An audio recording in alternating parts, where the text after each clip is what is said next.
Bonjour à tous, donc c'est Yannick derrière la caméra. Voilà, situation un petit peu exceptionnelle, tout le monde est dans une situation un petit peu délicate, et ben cours exceptionnel. On essaye avec les membres de la FMS, avec la FMS, de s'organiser pour vous donner les contenus malgré tout, les contenus de votre formation, pour que vous puissiez avoir tous les contenus nécessaires à l'obtention de votre diplôme. Donc voilà, pour les cours du lundi de physiologie, la solution que l'on a trouvée, ça serait de vous donner un cours comme ceci, un petit peu en vidéoconférence. Alors, c'est pas de la vidéoconférence parce que c'est pas en live, hein. C'est moi qui vais enregistrer les cours comme ceci et vous les mettre sur la chaîne YouTube que l'on a créée. Le seul problème qui se pose, c'est l'interaction. Donc, vous pouvez pas poser des questions puisque ça sera un espèce de podcast. Donc, pour cela, il va y avoir deux possibilités. J'ai pas encore fini de réfléchir, mais je vous donnerai la marche à suivre quand je posterai la vidéo. Soit par mail, sur ma boîte mail, où vous avez 3 ou 4 jours pour que tout le monde m'envoie ses mails et ses questions. Et puis après, je traite les questions et je réponds à tout le monde. Tout le monde aura la visibilité sur l'ensemble des questions. Soit directement sous la vidéo sur la chaîne YouTube. Pareil, tout le monde pose ses questions auxquelles je répondrai. Je prendrai un temps, au bout de 3-4 jours, je prendrai un temps pour répondre à toutes les questions. Et au bout de 3-4 jours, je clôt les questions. Toutes celles qui seront posées après, je n'y répondrai plus parce que sinon, ça peut durer pendant des semaines, donc voilà. On donnera un temps imparti pour que vous puissiez avoir le temps de regarder la vidéo, de l'étudier, de poser vos questions. Donc c'est parti. Du coup, on va reprendre où on s'est arrêté, même un petit peu avant, pour éviter de commencer au milieu de ce qu'on avait commencé. Je vais reprendre complètement le diaporama sur les filières énergétiques. Je le reprends depuis le début. Ça permet de faire quelque chose de plus propre. Donc ce sont les filières énergétiques de resynthèse d'ATP. Je rappelle juste, du coup, où on en était, ça fait un petit rappel. On avait vu la contraction musculaire dans l'ensemble, dans sa globalité et en détail. Avec, vous voyez ici, on voit les filaments d'actine et les filaments de myosine. Je vous rappelle que pour qu'il y ait contraction musculaire, il faut que ces filaments s'accrochent et se rétractent, pardon, excusez-moi, se raccourcissent, ce qui donne la contraction musculaire. Je vous avais fait un petit laïus de 2 minutes 30 sur la contraction musculaire dans sa globalité, et on en était arrivé à les têtes de myosine basculent, ce qui permet de raccourcir les sarcomères et créer la contraction musculaire. C'est un petit peu ce qui est expliqué sur le premier diaporama, avec le fameuse petite vidéo là. Je vous rappelle rapidement: en rouge, la tête de myosine, en jaune, le filament d'actine. Okay, pour qu'il y ait accroche de la tête de myosine sur le filament d'actine, il faut que ce qu'il y a en violet bascule, d'accord, libère les sites de fixation spécifiques. Donc en violet, c'est la troponine et la tropomyosine. La petite boule jaune, c'est le calcium Ca2+, qui vient se fixer sur la troponine, ce qui permet à la tropomyosine de disparaître et de libérer les sites de fixation de tête de myosine sur l'actine. En vert, c'est ce qui nous intéresse, la boule verte qui arrive en haut sur la tête de myosine, qui est présente dès le départ, c'est l'ATP. Dès que le petit triangle violet, qui est l'enzyme ATPase, arrive sur la tête de myosine, l'ATP se détruit, devient de l'ADP. C'est pour ça qu'il y a un tiers de l'ATP qui disparaît, d'accord. On n'a plus 3 phosphates, mais plus que 2 phosphates. Ceci libère de l'énergie, permet à la tête de myosine de basculer et à la contraction musculaire de se faire. Donc je suis allé un peu vite là parce que c'est de la redite, hein. Ça on l'avait vu en détail, on l'avait bien expliqué. Donc voilà, j'ai passé un petit peu vite. Donc tout l'enjeu du cours maintenant, ça va être de savoir comment cet ATP, cette boule verte qui est présente sur la tête de myosine au départ, se renouvelle et resynthétisée. Puisque une fois qu'elle est utilisée, après, une fois que toute l'ATP présent sur les têtes de myosine, chaque ATP présent sur les têtes de myosine est utilisé, il va falloir le renouveler. Elle est présente en très petite quantité. Donc c'est ce qui explique au départ, c'est la seule molécule énergétique utilisée par le muscle pour se contracter. Elle libère de l'énergie très rapidement, l'ATP, dès le début de l'effort. Si l'exercice se poursuit, cette petite quantité s'épuise très vite et doit être renouvelée. Donc c'est les sources d'ATP comment on va faire pour renouveler les sources d'ATP. Donc la dégradation de l'ATP libère l'énergie utilisée par la contraction. Le problème de savoir comment la cellule musculaire est réapprovisionnée en ATP. Ça va être tout l'enjeu de ce cours. Savoir comment cet ATP est renouvelé dans la cellule musculaire pour permettre à la contraction de se poursuivre. D'accord? Vous l'aurez compris, je résume. Sans ATP sur la tête de myosine, pas de contraction musculaire. D'accord? Donc comment la cellule musculaire, la fibre musculaire fait pour renouveler cet ATP, cette source d'énergie, pour pouvoir se contracter de manière continuellement dans le temps. C'est ça l'enjeu du cours. Il existe 3 systèmes par lesquels cette énergie est mise à la disposition des cellules musculaires et on va voir quels sont ces 3 systèmes, ce qu'on appelle les 3 filières énergétiques. La première, c'est le système ATP, donc pour adésine triphosphate, CP au système des phosphagènes. CP signifie créatine phosphate. Ok, on va expliquer pourquoi. Donc l'énergie nécessaire à la resynthèse d'ATP provient d'un seul composé, la créatine phosphate, ou CP, comme indiqué dans le titre. Ici, très peu de réactions chimiques, vous voyez, il y a 2 flèches. Donc la CP, la créatine phosphate, va subir. Alors dès qu'il y a une flèche, vous vous souvenez, je vous avais expliqué, c'est une réaction chimique, d'accord? Donc la créatine phosphate va subir une réaction chimique et va être dégradée en phosphate, PI c'est phosphate inorganique, plus C, créatine, et ça va libérer de l'énergie, d'accord? Une réaction chimique libère toujours de l'énergie. Et la deuxième réaction, on va prendre cette énergie ici, là, l'énergie qui a été libérée par la première réaction chimique. Hop, on la reporte ici, d'accord? On va prendre de l'ADP, adénosine diphosphate. On va rajouter le phosphate du dessus pour resynthétiser de l'ATP. Ok? C'est très simple. J'ai de l'ADP, ça on sait qu'on en a à disposition dans la cellule musculaire. L'ADP on en a, d'accord? ADP c'est adénosine diphosphate, pour 2 phosphates. Pour faire de l'ATP il manque un phosphate, d'accord? Donc on va aller chercher un phosphate quelque part. Ce phosphate on va le prendre ici, d'accord, au niveau de la créatine phosphate. Donc je le refais. Je prends la créatine phosphate, je fais une réaction chimique qui lui permet de séparer la créatine du phosphate et de l'énergie. Je reprends ces 2 éléments, c'est-à-dire le phosphate et l'énergie.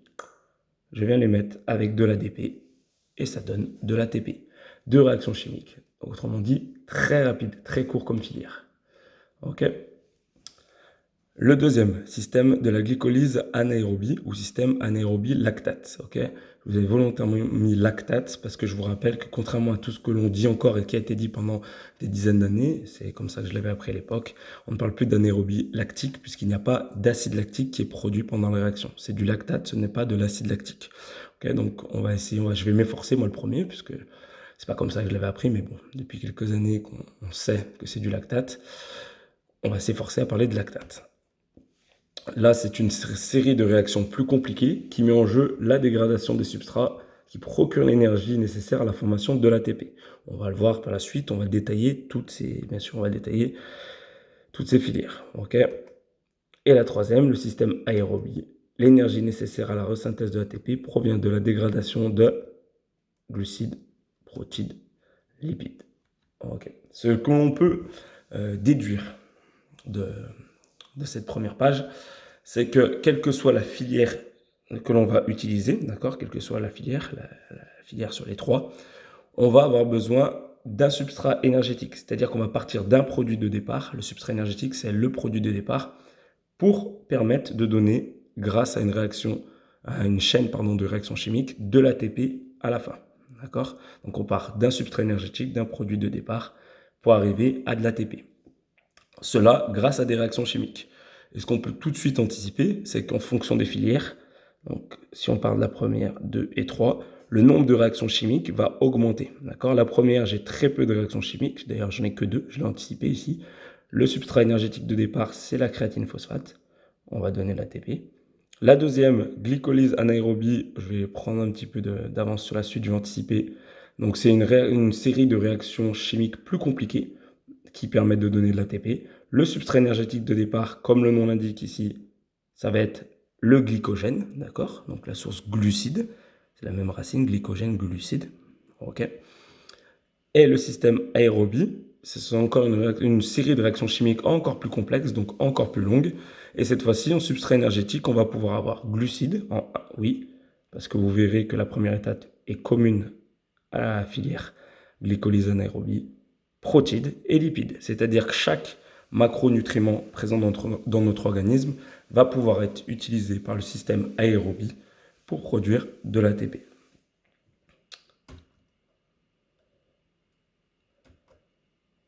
Alors, système de production d'énergie, système ATP, CP ou phosphagène. Alors, généralité. Alors, excusez-moi. J'ai un petit bug là sur mon diaporama, pardon. Donc, on va voir les généralités des systèmes de production d'énergie. Ok. Donc, j'ai oublié le dernier point qui s'affichait trop tôt, excusez-moi. La mise en route des trois systèmes est instantanée. Elle est conditionnée par une augmentation de l'ADP dans la cellule musculaire, une augmentation de calcium dans la cellule musculaire. Ok. Et au cours d'un exercice, les trois filières de production d'ATP sont sollicitées et donc ne fonctionnent pas séparément. Toutefois, l'intensité et la durée de l'exercice déterminent le système qui prévaut dans la production d'ATP. Je m'explique. Ce qui est important de comprendre, c'est que quelle que soit la filière, c'est pour ça que j'ai passé les 3 points, on va commencer par le dernier, quelle que soit la filière utilisée, d'accord, elles vont toutes débuter en même temps. C'est-à-dire que au cours d'un exercice, le dernier point, c'est ce qui est dit, les 3 filières sont sollicitées. Elles ne fonctionnent pas séparément, il faut vraiment que vous compreniez ça. C'est pas binaire, d'accord, c'est pas 0 ou 1. Les 3 filières débutent en même temps et vont se mettre en action, en activité en même temps. D'accord. La différence, c'est qu'en fonction du type de filière, elles vont avoir, on appelle ça une inertie ou un temps de mise en action plus ou moins long. Ça marche. Donc du coup, pour le corps humain, ce qu'il fait, pour pas s'embêter, il fait commencer les 3 filières en même temps. Et en fonction de la durée de l'exercice et de l'intensité de l'exercice, c'est telle ou telle filière qui va prédominer dans l'action pour fournir l'ATP nécessaire. Okay. Donc vous aurez compris, si l'effort est court et intense, on va plutôt s'orienter vers une filière anaérobie lactique, ok, en tout cas la filière des phosphagènes. Si l'exercice est un petit peu plus long et quand même une certaine intensité, on va plus s'orienter vers la filière glycolyse anaérobie. Et si l'exercice est long à intensité faible ou moyenne, ça va être la filière aérobie qui va prédominer. Ça, on le verra par la suite. Ok. Comment ces 3 filières débutent en même temps? C'est le premier point. Okay. La mise en route des 3 systèmes est instantanée. Elle est conditionnée par quoi? Une augmentation de l'ADP dans la cellule musculaire et une augmentation du calcium Ca2+ dans la cellule musculaire. J'explique. On l'a vu, ça fait référence à ce que l'on a fait précédemment. Lorsque la contraction musculaire commence, on peut débuter une contraction musculaire puisque je vous rappelle qu'il y a une molécule d'ATP présente sur chaque tête de myosine. Okay.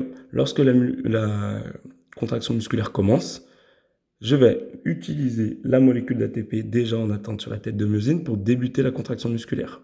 De cette contraction musculaire, il va en résulter une augmentation de calcium Ca2+ dans la cellule, puisque je vous rappelle que sans calcium, il n'y a pas de contraction musculaire. C'est le calcium qui permet d'agir sur la troponine, d'accord, enfin qui se fixe sur la troponine, pardon, et permet d'agir sur la tropomyosine. Et lorsque je vais dégrader mon ATP présent sur la tête de myosine, je vous rappelle qu'il en ressort de l'ADP. Okay. Donc obligatoirement, logiquement, dès que la contraction musculaire commence, grâce à ces 2 éléments, la quantité d'ADP dans la cellule musculaire et la quantité de calcium dans la cellule musculaire augmente instantanément dès que la contraction musculaire débute. Ce sont ces 2 marqueurs physiologiques qui vont permettre au corps humain de détecter un début d'activité musculaire, un début de contraction. Du coup, qu'est-ce qu'il fait?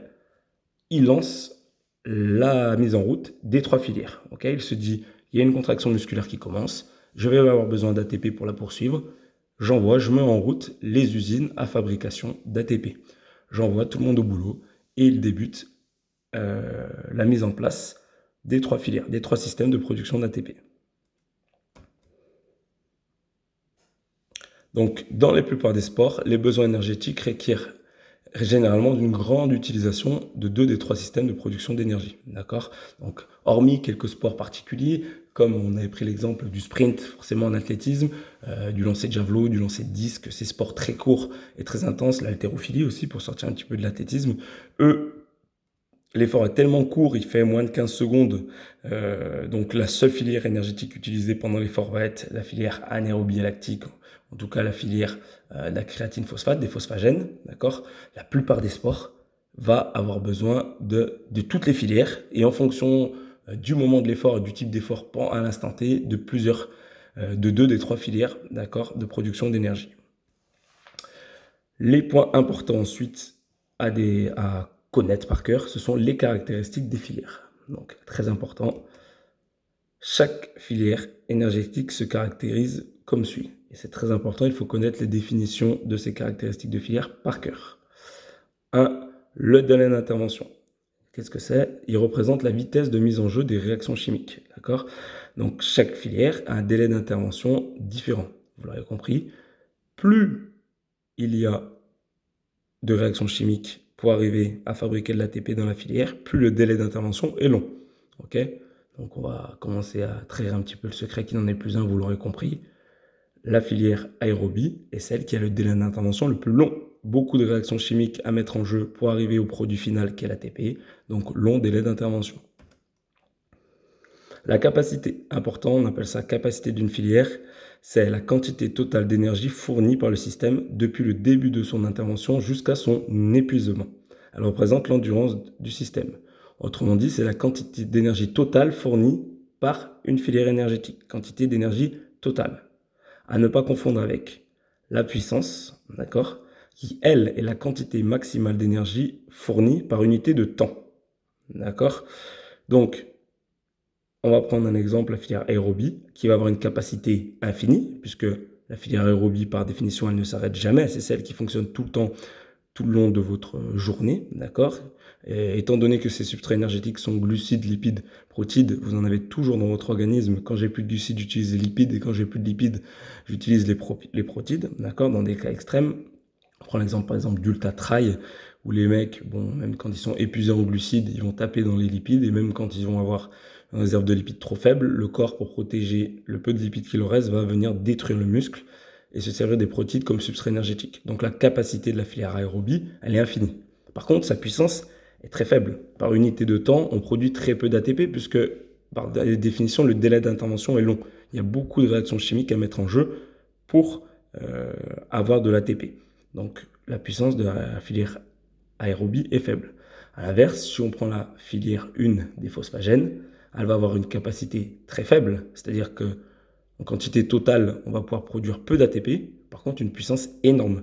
Cet ATP est produit très rapidement, puisqu'il n'y a que 2 réactions chimiques à mettre en jeu pour arriver au produit final qu'est l'ATP. Les facteurs limitants, c'est la quatrième caractéristique des filières. Ce sont les éléments qui limitent la production d'énergie par le système. D'accord? Ça va être relativement simple. On va expliquer les facteurs limitants filière par filière ensuite par la suite. C'est qu'est-ce qui arrête la filière énergétique? Qu'est-ce qui fait que la filière s'arrête, se coupe, d'accord, et ne peut plus fonctionner? Les facteurs limitants, ça va être ça. Ça marche? Ok. Alors, je remets un petit peu le diapo dans l'ordre, excusez-moi.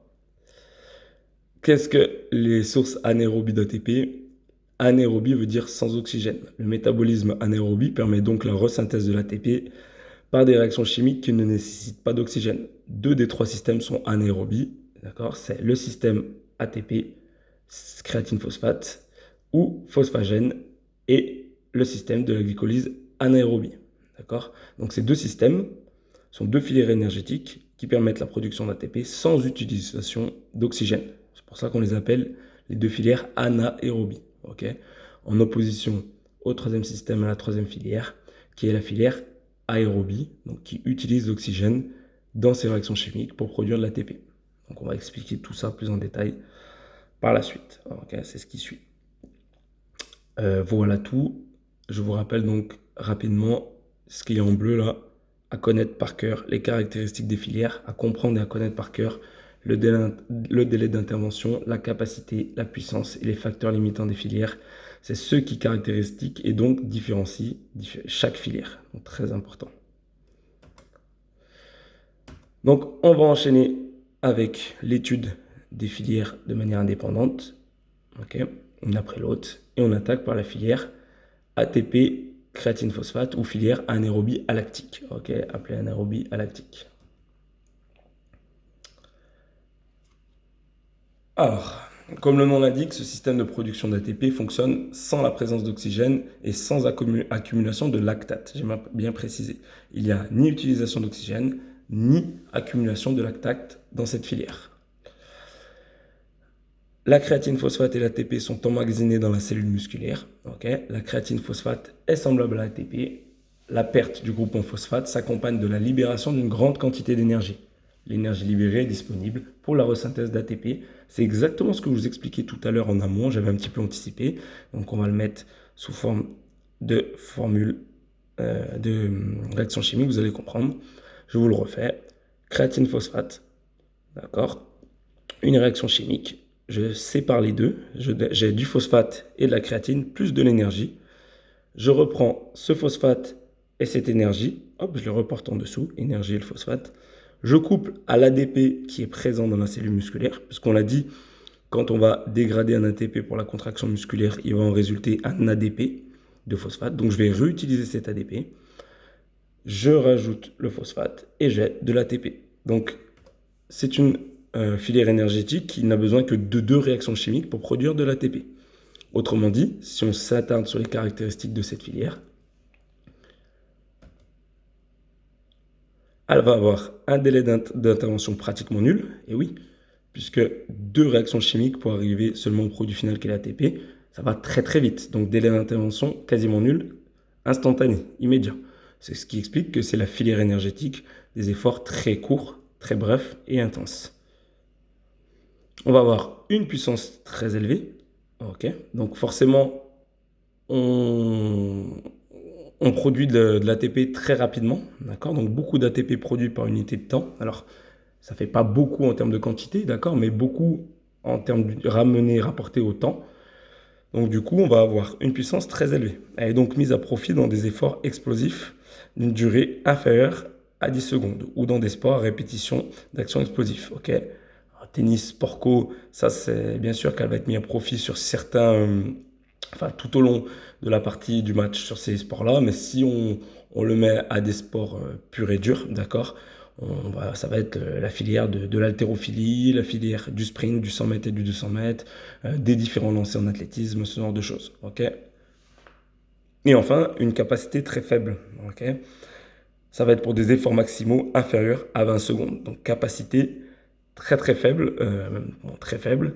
Au bout de 20 secondes max, cette filière ne peut plus fonctionner. On a utilisé l'ensemble de la créatine phosphate présent dans les muscles, ok. Donc du coup, elle arrête de tourner, elle ne peut plus fonctionner.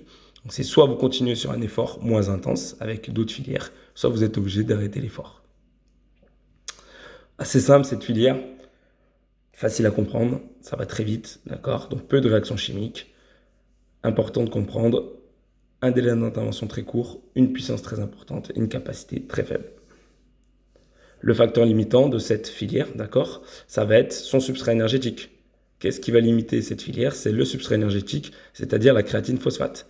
C'est la quantité de créatine phosphate présente dans l'organisme et dans le muscle qui va limiter l'utilisation de cette filière. Lorsque la créatine phosphate est épuisée, on n'a plus de substrat énergétique, donc on ne peut plus faire les réactions, les 2 réactions qui permettent d'arriver à l'ATP. Okay, donc le facteur limitant va être le substrat énergétique, la créatine phosphate. On va passer à la filière glycolyse anaérobie ou anaérobie lactate. D'accord, vous pourrez trouver aussi anaérobie lactique. Okay, vous pourrez toujours le trouver dans des textes, donc je vous le dis. Mais faites attention, ne vous faites pas piéger. Ce n'est pas de l'acide lactique qui est libéré, on va le voir. Donc, comme le nom l'indique, ce système de production d'ATP fonctionne sans la présence d'oxygène, mais avec accumulation de lactate. D'accord ? On parle aussi de glycolyse anaérobie. Pardon.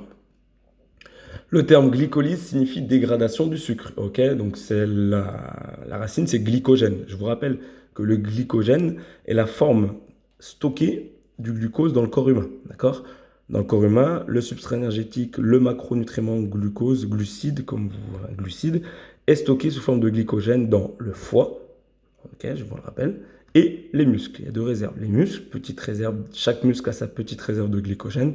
Et le foie, qui est la réserve de glycogène la plus importante du corps humain. Okay, donc, lorsqu'on fait la glycolyse, c'est qu'on dégrade des glucides, du glycogène. Alors, cette dégradation se fait anaérobie, absence d'oxygène, et la dégradation des glucides va fournir de l'ATP, mais va produire aussi du lactate.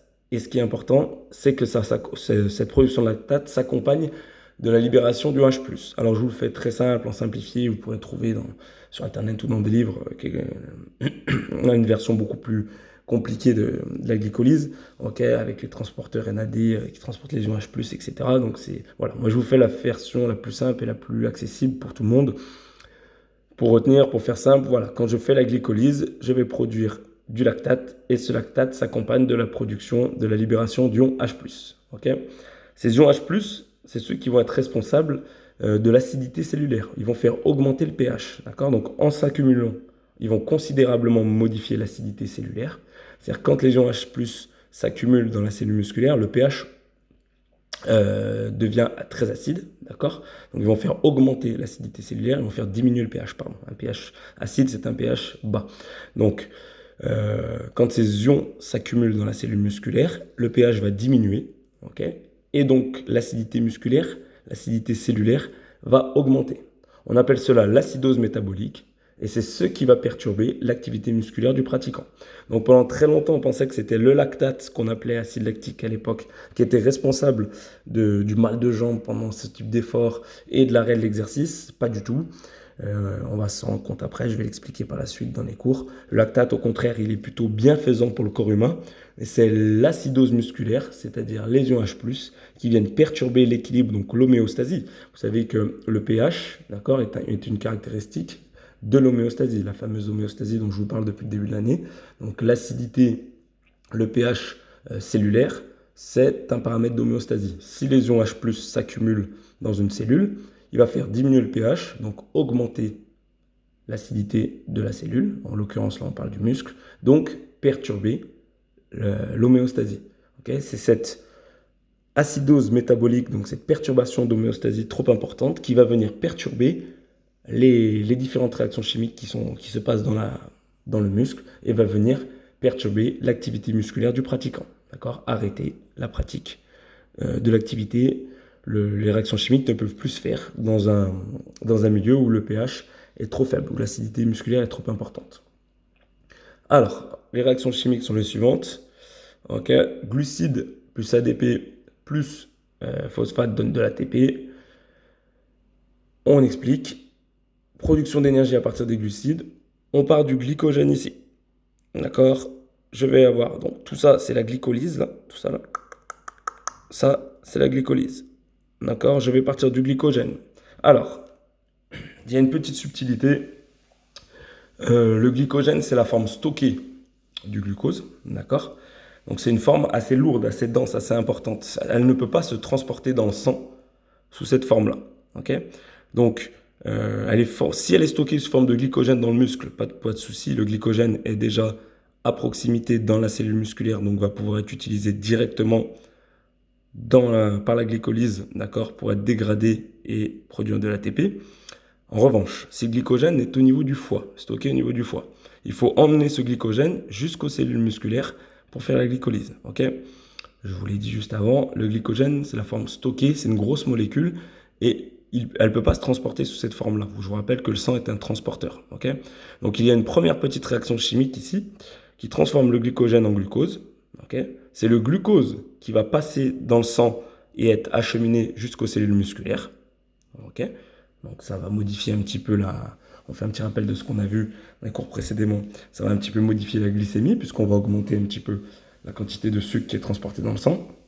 Et une fois ce glucose arrivé jusqu'aux cellules musculaires, il va pouvoir rentrer dans la cellule musculaire pour faire la glycolyse. Okay. Donc je vous refais rapidement.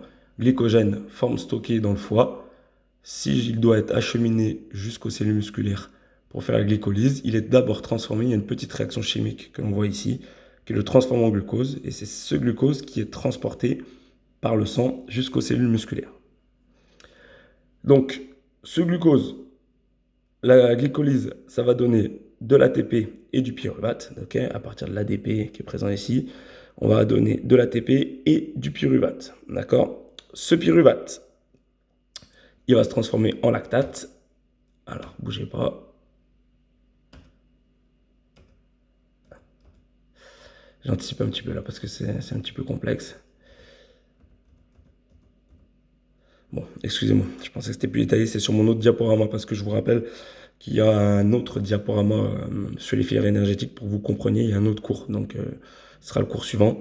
Okay, on le détaille un petit peu plus. Bref, donc cette glycolyse va donner du pyruvate, d'accord, et de l'ATP, c'est ce qu'on cherche comme produit.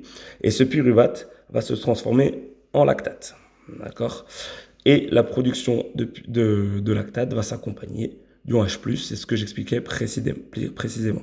Je reviendrai plus tard dans l'autre diaporama, c'est à ça qui sert l'autre cours, d'accord, sur cette glycolyse, de manière un petit peu plus détaillée.